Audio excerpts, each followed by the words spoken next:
Hello and welcome dear students. तो आज जो है हम लोग 2021 के लिए आपकी प्रिपरेशन स्ट्रैटेजी क्या होना चाहिए उस पर आज हम बात करने वाले हैं ना। देखिए लगातार कमेंट्स आते हैं, लगातार क्वेरीज आती हैं बच्चों की।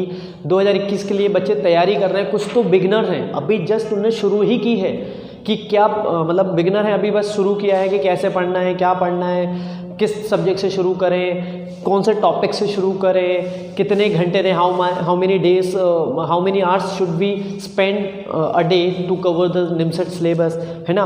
तो मैंने बहुत सारे अभी यूट्यूब पे वो भी देखा, कुछ बच्चे मुझे ये बता रहे हैं सर कि 4 घंटे काफ़ी हैं, 5 घंटे काफ़ी हैं। हमने तो देखा है कि कई यूट्यूब पे बता रहे हैं कि सर 5 घंटे बहुत है, इनफ है, निमसेट का लेवल कुछ है ही नहीं, निमसेट का लेवल ही नहीं है। ऐसा भी बोला मुझे बच्चों ने कि बोले सर निमसेट का लेवल ही नहीं है, 5 घंटे बहुत होते हैं, ऐसा हमें बताया गया है। जो बिगनर है उनकी बता रहा हूँ मैं, है ना।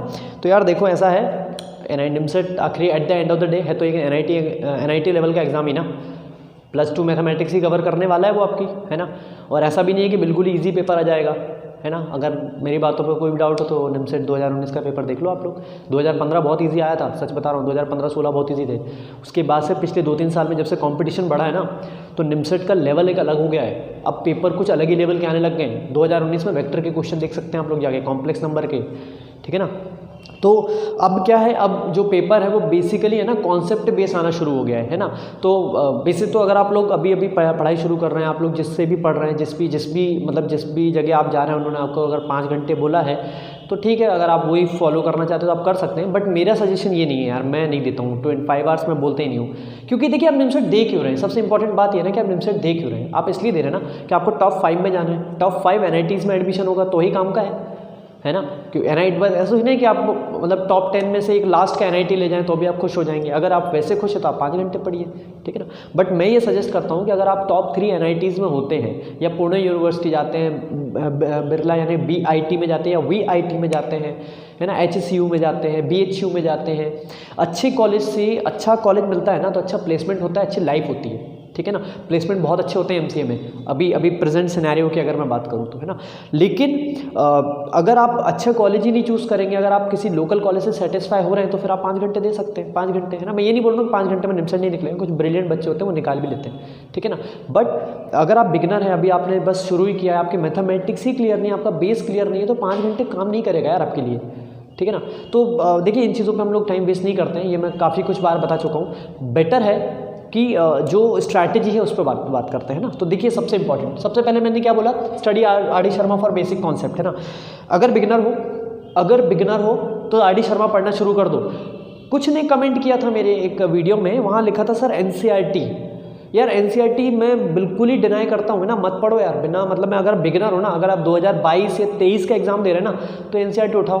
अगर आप 2021 का एग्ज़ाम दे रहे हो तो you are just wasting your time in studying NCERT, right. मतलब क्योंकि देखो क्या होता है, NCERT में उतने टफ लेवल के क्वेश्चन होते नहीं है, 5-6 क्वेश्चन में वो लोग सॉल्व कर देते हैं, ठीक है ना। 5-6 क्वेश्चन में एक एक्सरसाइज में निपटा देते हैं, तो वो मत करो ना यार। RD शर्मा, अगर आपको मैं सेट की बात बताता हूँ ना, जैसे सेट थ्योरी की बात करें तो सेट एक ऐसा चैप्टर है जैसे अगर आप NCERT से पढ़ने जाओगे तो उसी चैप्टर में सेट भी है, रिलेशन भी है, ठीक है ना। एक ही चैप्टर में 11th की बुक में उन्होंने वहीं कवर कर दिया, तो सेट का डीपली नॉलेज कहाँ हुआ आपको। अगर सेट को डीपली पढ़ना है तो RD शर्मा 11th क्लास से पढ़ के देखो आप, सेट का अगर बेसिक कॉन्सेप्ट चाहिए। और मैं बता दूं 11th क्लास की RD में जो सेट दिया है ना वो आपका ऑब्जेक्टिव में भी कवर होता है आपका, ठीक है ना। ऑब्जेक्टिव में भी कुछ क्वेश्चन तो वहीं मिल जाते हैं, ठीक है ना। तो अगर आप 11th की RD सब्जेक्टिव ऑब्जेक्टिव दोनों करते हैं ना तो आपको बेसिक बहुत अच्छा हो जाता है, ठीक है। तो सबसे पहले क्या बात करते हैं कि RD शर्मा भैया पढ़ो कॉन्सेप्ट की, बेसिक कॉन्सेप्ट के लिए RD शर्मा तो मस्ट है यार, उसके बिना तो फिर मतलब नहीं है पढ़ने से, है ना। बाकी मैं सब्जेक्टिव की बात कर रहा हूँ अभी, अगर बेसिक कॉन्सेप्ट क्लियर करना है तो RD शर्मा सब्जेक्टिव, है ना। I am talking about subjective not objective, क्योंकि अगर ऑब्जेक्टिव लगाने गए बेसिक कॉन्सेप्ट क्लियर तो सब ऊपर से निकल जाएगा, लैंग्वेज बहुत टफ होती है RD की, ठीक है ना, ऑब्जेक्टिव की। अब बात करते हैं, try to study at least 7-8 hours a day for top rank and top 5 NITs, है ना। यार देखो अगर निमसेट दे रहे हो तो सीधी सी बात है टॉप रैंक चाहिए, है ना। टॉप रैंक चाहिए तो टॉप NIT मिलेगा, टॉप NIT मिलेगा तो प्लेसमेंट बहुत अच्छा होगा, लोकल कॉलेज से सेटिस्फाई नहीं करना पड़ेगा आप लोगों को, है ना। तो अगर निमसेट दे ही रहे हो तो यार भैया 7 से 8 घंटे देने में दिक्कत क्या है। चलो माना कि आप लोग 3rd ईयर में हो, कॉलेज में हो, तो कॉलेज का टाइम आपको अपने हिसाब से मैनेज करना पड़ेगा यार, है ना। क्योंकि देखो ये चीज़ें क्या होती है ना, मैं आपको पॉइंट टू पॉइंट बात कर रहा हूँ। अगर आपने किसी भी एग्ज़ाम की तैयारी शुरू की है तो कुछ दिमाग में रख के ही तैयारी शुरू की होगी, आपने कुछ ना कुछ सोचा होगा अपने फ्यूचर के लिए, है ना, अच्छा फ्यूचर, सब कुछ अच्छा सोचा होगा अपने लिए कि बस निमसेट की ऐसी तैयारी शुरू कर दी कि नहीं यार बाय द वे बस देना है और निकल जाए तो ठीक ना, कोई दिक्कत नहीं। तो ऐसा कॉन्सेप्ट तो आपके दिमाग में होगा नहीं। मैं बोल रहा हूँ 90 का 95% बच्चे ऐसे होंगे जिनके दिमाग में ये चीज़ नहीं होगी, है ना। कुछ होते हैं जो बस ऐसे ही चलते हैं, तो उनकी हम बात नहीं करते। बाकी मैं 90 या 99% बच्चों की बात करता हूँ जो जिनके दिमाग में सिर्फ टॉप रैंक चलती है। मेरे पास ऐसे क्वेरीज आती है, सर त्रिची चाहिए, वारंगल, सूरतकल, कैलीकट, इलाहाबाद, मैंने भोपाल तक, ये कॉलेज तक बच्चे बोलते हैं चाहिए। तो यार यहाँ जाना है तो आपको टॉप रैंक से NIT निमसेट जो है क्लियर करना पड़ेगा, तभी आपको टॉप NITs मिलेंगे, है ना।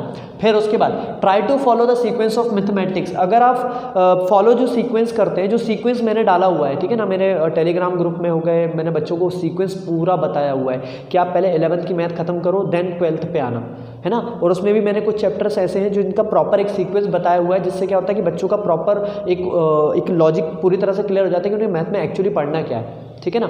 तो वो सीक्वेंस है, अगर आपको वो सीक्वेंस चाहिए तो आप मेरे टेलीग्राम में ग्रुप में जुड़ सकते हैं, वहाँ पे मैं आपको दे दूंगा, ठीक है ना। और चाहें तो इससे पहले वाला मेरा एक वीडियो है how to study from YouTube, आप वो जाके भी देख सकते हैं। अगर आपको निमसेट से जुड़ी हुई कोई भी इन्फॉर्मेशन चाहिए तो आप लोग मेरे निमसेट टिप्स एंड ट्रिक्स में जाएंगे, वहाँ पर सारे वीडियो मैंने इस टॉपिक से रिलेटेड डाले हुए हैं और आगे भी डालूंगा मैं, तो आप वहाँ भी जुड़ सकते हैं, ठीक है ना। आगे do not skip the topic. देखो मेरे से बच्चों ने क्वेश्चन ये भी पूछा था कि सर टॉपिक स्किप कर दें क्या, मतलब 8 महीने बचे हैं सर, पॉसिबल नहीं है कि मैथमेटिक्स का इतना वास्ट सिलेबस है उसको कवर कर पाएँ। If you are not able to cover the vast syllabus of mathematics then what my suggestion is कि at least do not skip the topic. यार टॉपिक स्किप मत करो, एक बार नज़र मार के तो जाओ उस पर, छोड़ो मत यार, कुछ भी मत छोड़ो। छोड़ना मतलब गुनाह है वो, ठीक है ना। IIT के बच्चे भी नहीं छोड़ते 1 साल के उसमें, तो आप तो फिर भी निमसेट के लिए दे रहे हो, ठीक है। तो आप क्या करो, कोई भी टॉपिक स्किप मत करो, एटलीस्ट उस पर एक बार करके जाओ, उस पर नज़र ज़रूर मारो लोग, है ना। ये शेड्यूल जो मैं आपको बता रहा हूँ ये बहुत काम करेगा अगर आप इस तरीके से चलते हैं तो, ठीक है ना। अच्छा दूसरी बात, मेक सेपरेट स्केड्यूल, है ना, make separate schedule for mathematics, reasoning etcetera, है ना। तो देखिए शेड्यूल अलग अलग बनाइए। शेड्यूल से रिलेटेड भी मैंने जब यूट्यूब पे जो वीडियो डाला है उसमें मैंने बताया था कि जैसे मान लीजिए आप 7 से 8 आवर्स पढ़ रहे हैं पर डे, है ना, तो एटलीस्ट इसमें से अगर आप देखिए, हम ऐसा तो नहीं संडे की छुट्टी लेंगे, संडे को भी पढ़ते हैं हम लोग, 7 डेज पढ़ते हैं, ठीक है। तो मैं आपसे ये बोल रहा हूँ कि आप जो 7 से 8 घंटे का जो टाइम देंगे उनमें से कम 6 घंटे आप मैथ को दीजिए, कंपलसरी देना है आपको, है ना। अगर आप 8 घंटे पढ़ते हैं तो 6 आवर्स मैथ को दीजिए, ठीक है। 2 घंटे, है ना, 2 घंटे उसका भी बताता हूँ मैं भी।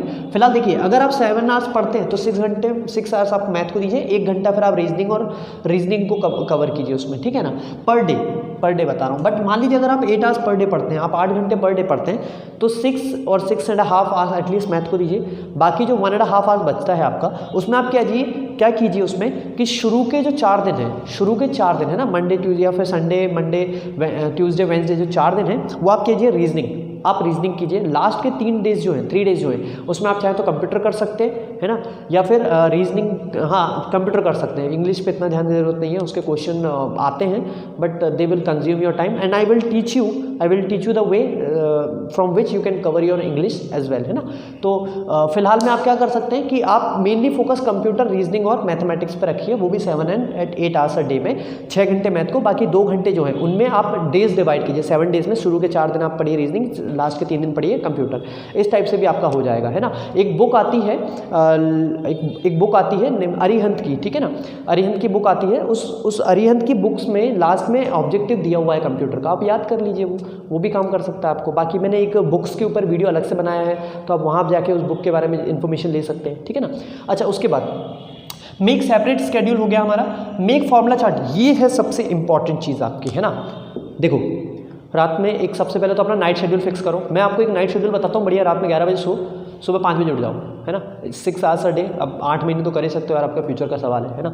तो सुबह 5 बजे उठो, जल्दी आप लोग जितने जल्दी रेडी हो सकते हैं रेडी हो जाइए। रेडी होने के बाद रोज़ सुबह मतलब एक फॉर्मूला चार्ट बना लो यार। कमरे को है ना, कमरे की तरह मत रहने दो, उसमें ना पूरा हर जगह चार्ट लगा के रखो। एक फॉर्मूला चार्ट बनाओ। ट्रिग्नोमेट्री के फॉर्मूले ऐसे हैं जहाँ बच्चे ऑफन भूल जाते हैं ना, they use to forget often, right. तो सबसे बेटर तरीका क्या है कि आप एक चार्ट बनाओ, चार्ट को अपने दीवारों पे लगा के रखो, है ना। वहाँ से फॉर्मूले रोज मतलब एक बार सोने से पहले जब सोने जाओगे उसके 15-20 मिनट पहले एक बार फॉर्मूले रख लिए। फिर सुबह उठे तो मतलब चाय वगैरह पी रहे हो या कुछ भी जब आप काम कर रहे हो, तो वो करते करते आप चार्ट के फॉर्मूले रिवाइज कर सकते हो, याद करो फॉर्मूले रिवाइज करो, है ना। और सबसे इंपॉर्टेंट यार, बच्चे ये भी बोलते हैं सर नोट्स बनाएंगे नहीं, कुछ बच्चे आलसी होते हैं, ठीक है।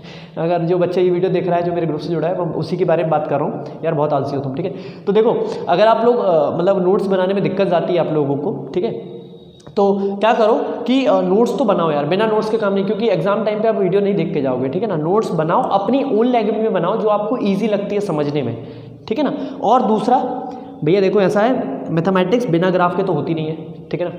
आप कोई भी क्वेश्चन जो आप लिख के सॉल्व कर रहे हो सकता है ग्राफ से जल्दी हो जाए, और हो सकता नहीं मैक्सिमम टाइम आता है आंसर, ठीक है ना। तो ग्राफ्स पे फोकस करो अच्छा खासा। फंक्शन चैप्टर जो है आपका मैथमेटिक्स का, उस पर फोकस करो, क्योंकि फंक्शन पे कमांड आ गई तो पूरे कैलकुलस पे कमांड आ जाएगी, ग्राफ पे कमांड आ जाएगी। ग्राफ पे कमांड आ गई जैसे एक्स स्क्वायर का ग्राफ, एक्स क्यूब का ग्राफ, रूट एक्स का ग्राफ आपके पास, उसके बाद आप लॉग एक्स का ग्राफ ले लो, आपका एक्सपोनेंशियल ग्राफ ले लो, आप बहुत सारे ग्राफ होते हैं यार, ग्रेटेस्ट इंटीजर हो गया, फ्रैक्शनल पार्ट हो गया, इनके ग्राफ पे काम करो, क्योंकि ये तो लगेंगे ना यार, हर जगह लगते हैं इनका ग्राफ, तो आपको हर जगह ग्राफ पर नॉलेज जितना ज़्यादा होता है ना, उतना ज़्यादा आप क्वेश्चन के कॉन्सेप्ट को डीपली अंडरस्टैंड कर पाते हो। अगर आपके फंक्शन अच्छे से क्लियर है तो आपका क्वांटिटी बहुत औसम तरीके से बनेगा, आपको बहुत औसम तरीके से बनेगा, है ना। तो देखिए ये कुछ टिप्स थी मेरी तरफ से जो 2021 के लिए जो बच्चे तैयारी कर रहे हैं उनके लिए। अच्छा, बुक्स को लेकर अगर रिगार्डिंग कोई प्रॉब्लम है तो बुक्स का एक वीडियो मैंने अलग से बना करके आप वो वीडियो देखें, है ना।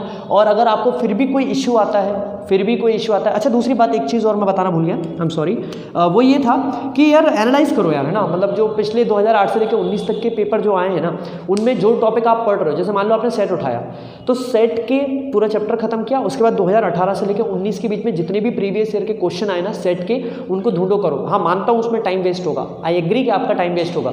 अगर आप वो टाइम बचाना चाह रहे हैं तो मैंने उसकी एक सीरीज शुरू की है। मैं क्या कर रहा हूँ, हर चैप्टर के खत्म होने के बाद 2008 से लेकर 19 के बीच में जितने भी क्वेश्चन उन एग्जाम्स में आए हैं, वो सारे के सारे एक सेपरेट वीडियो बना के मैंने डालना शुरू कर दिए हैं। अभी आज जो है, आज एक और वीडियो आपको मिलेगा जो एटलीस्ट 1 आवर का होगा, जिसमें मैं 2008 से लेकर 19 तक के सारे क्वेश्चन सेट के लिखने वाला हूँ, उनको करने की डिफरेंट मेथड, चाहे वो वेन डायग्राम के थ्रू हो, चाहे फॉर्मूला बेस्ड हो, ठीक है। तो वो भी मैं आपको बहुत जल्द अवेलेबल करवाना शुरू कर दूंगा, ठीक है। फिलहाल तो आप ये स्ट्रैटेजी रख सकते हैं, इसमें कोई इशू नहीं है, ठीक है। और यार फॉर्मूले तो डेली बनाओ, रिवाइज करो, मतलब ये जो जिस टाइप से मैंने बताया है, अगर आप इस टाइप से चलते हैं तो 2021 में आपको कोई प्रॉब्लम नहीं आएगी, है ना। और मैं फिर बोल रहा हूँ यार, प्लीज़ एटलीस्ट 1 घंटे 8 आवर्स पर 7 to 8 आवर्स तो आपको फोकस करना ही है। मैं 4 to 5 आवर्स की सीरियसनेस नहीं देता हूँ, और निमसेट को सीरियसली लो, है ना। उसे बिल्कुल ऐसा मत समझो कि नहीं 5 घंटे में हो जाएगा, ठीक है। कुछ बच्चे कर सकते हैं, कुछ नहीं भी कर पाते हैं। जो नहीं कर पाते हैं उनके लिए मैं बता रहा हूँ, जो कर पा रहे हैं तो यार फिर कहते हैं ना, हर इंसान अपने आप को ज़्यादा बेहतर जानता है। अगर आप अपने बारे में एक्नॉलेज हो, आप अपने आप को बहुत अच्छा समझते हो, तो गो अहेड यार, बिल्कुल आप बहुत अच्छी रैंक निकालेंगे 2021 में, है ना। तो चलिए आज के लिए इतना ही। अगर आपको मेरा वीडियो बहुत अच्छा लगता है, अगर आपको ये मेरा वीडियो अच्छा लगता है तो प्लीज़ लाइक करें, शेयर करें and subscribe the channel. Thank you.